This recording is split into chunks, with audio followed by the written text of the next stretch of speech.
En este quirófano se está procediendo a colocar un stent o cánula para evitar la obstrucción de una arteria.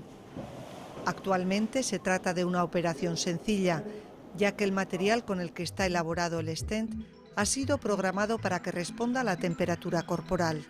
Es decir, en el momento de ser colocado ocupa un espacio mínimo y una vez ubicado en su emplazamiento definitivo se abre hasta adquirir la forma deseada. Esto es posible gracias a que la aleación que se ha utilizado para su fabricación está dotada de memoria de forma. Este tipo de aleaciones lo que sufren es un cambio de fase entre una alta temperatura y una baja temperatura. La fase que está a baja temperatura se deforma muy fácilmente.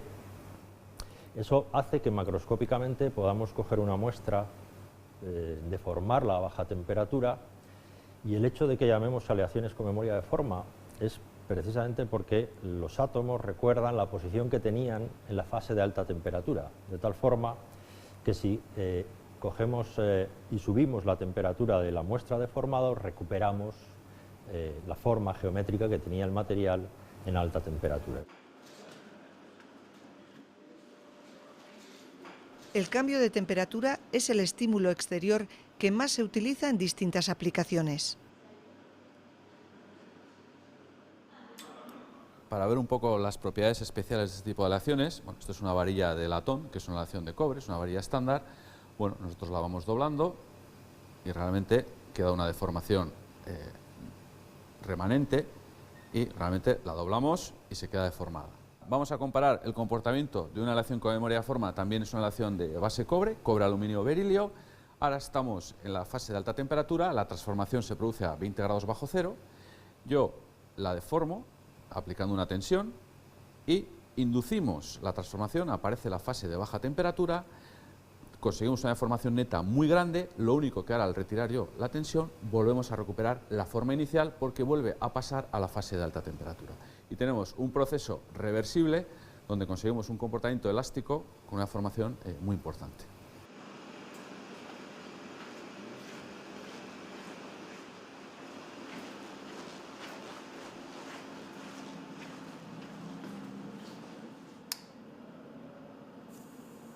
Aplicando calor, bueno, podemos variar la forma y recuperar la forma. Aquí, por ejemplo, tenemos un trocito de aleación con memoria de forma, está en frío y tiene una forma determinada. Ahora es muy fácilmente deformable, yo la deformo con la mano realmente fácilmente, y vamos a ver cómo recuperamos la forma inicial simplemente calentando. Aquí tengo agua que estará en torno a 30-40 grados, bueno, la echamos aquí en este platillo y sin más, lo que vamos a hacer es coger este trocito de alambre deformado, lo dejo caer dentro del platillo y solamente por el hecho de calentarse recuperamos la forma inicial. Por ejemplo, una aplicación sería los hilos dentales. Los hilos dentales se montan en frío, son fácilmente manejables, al coger la temperatura del cuerpo humano se contraen y ya ejercen la tensión correctora de lo que es el proceso de ortodoncia. En el Departamento de Física de la Universidad Pública de Navarra están trabajando para que la memoria de los materiales se active al aplicarles un campo electromagnético. Para ello utilizan aleaciones ferromagnéticas.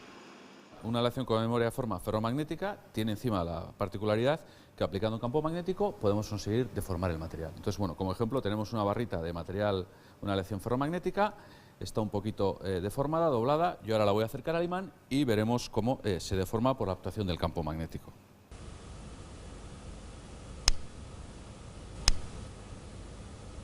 Desde el punto de vista magnético tiene una ventaja respecto a las no magnéticas también, y es que el campo magnético puede inducir la transformación, con lo cual no se tiene que variar la temperatura. Variar la temperatura es algo complicado, necesita su tiempo, o incluso necesita su conexión, por ejemplo, eléctrica. Uno podría variar la temperatura del material pasando una corriente eléctrica, pero eso requiere de una conexión eléctrica. Si este tipo de aleaciones se implantan en el cuerpo, se puede actuar sobre ellas desde el exterior, es decir, aplicando campo magnético y modificando la estructura, la geometría, las propiedades de la aleación que tienes, sin ningún tipo de contacto físico ni variación de temperatura. De momento, las aleaciones ferromagnéticas tienen aplicaciones muy limitadas debido a su alta fragilidad. Cuando se ciclan muchas veces, es decir, Cuando son sometidas en muchas ocasiones a campos electromagnéticos para que recuperen su forma, al final el material se rompe. Uno de los campos de investigación en los que se está trabajando más intensamente es en la búsqueda de nuevo tipo de aleaciones ferromagnéticas de forma que sean digamos, susceptibles de ciclarse muchas veces y que el material mantenga su rigidez, su estructura. El principal problema que tienen son dos. Uno mecánico, como he dicho antes, es la fragilidad que tienen, se rompen muy fácilmente, y otro, desde el punto de vista de aplicación, la intensidad del campo magnético que uno necesita aplicar. Es decir, para las aplicaciones que existen hoy en día es necesario aplicar campos del orden de 0,5 teslas. Eso equivale a unas 10.000 veces el campo magnético terrestre. Desde el punto de vista de aplicación industrial estamos en el límite, digamos, de ser algo práctico. Entonces, digamos, uno de los campos que más se está investigando es conseguir aleaciones que transformen con campos más fáciles de producir, campos más bajos. Para encontrar las aleaciones más idóneas, se someten a cambios de temperatura y de campo magnético. Se estudian sus características en función de dichos cambios y se analiza la capacidad que tienen de deformarse y de recuperar su forma. Las aplicaciones de este tipo de materiales ferromagnéticos podrían mejorar el uso de aparatos cotidianos. Este tipo de materiales también se podría utilizar para sustituir los sistemas convencionales de refrigeración en un frigorífico, que están basados en la compresión y expansión de un gas. O sea, se usan gases contaminantes, entonces se puede sustituir este sistema, este dispositivo, por aleaciones basadas en aleaciones con memoria de forma, que mediante aplicación y eliminación de campo magnético se consiga calentar o enfriar cualquier dispositivo, en particular un refrigerador, por ejemplo. Mientras se encuentran las soluciones más viables, ya se han empezado a utilizar en algunas aplicaciones, como los motores lineales, y se está estudiando su uso en la tecnología espacial como un sistema fácil y barato de desplegar una antena.